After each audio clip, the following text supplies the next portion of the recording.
Back in 2014, I had a really engaging and exciting brief.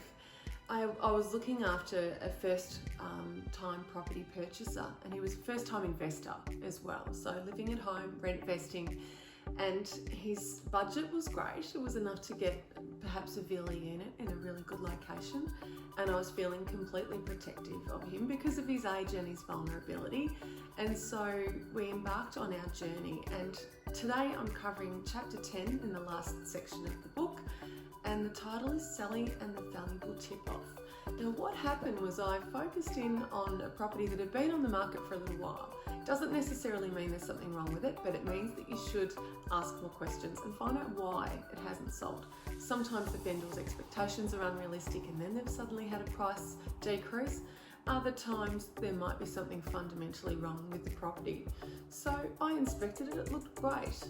And the only thing that had me scratching my head was of this cluster of 5 units. There were 5 car parks at the front, and there was one car that was parked diagonally across 2 parks. It's a very unusual way to park, and it suggests that there's something going on. Maybe it's neighbourhood wars, or maybe we're dealing with a car that's been dumped. But whatever the situation was, it had me scratching my head. So I called a property manager in the area that I knew very well, and I knew she'd be familiar with the block. And I said, "Hey Sally, do you know anything about this block?" And she said, "Yeah, I do.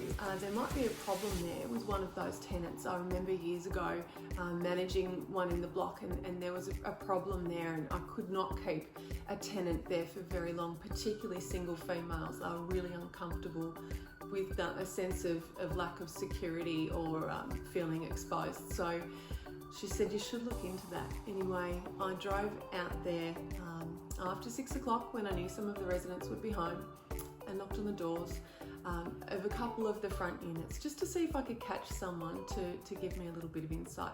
As it turned out, there was an issue in the block. There was a resident who owned one of the units and was very tough to live with. There were violence issues, there were police call-outs. It was a domestic situation that was not very pleasant at all. And what I really needed to know was if I helped this young person into their first investment and then they had a hard time holding a tenant or dealing with these property manager phone calls, would that distress them and could it really undermine the success of their strategy? The answer was yes, and so we dodged a bullet, and all it needed was a phone call and a door knock. It pays to question when something just doesn't feel right.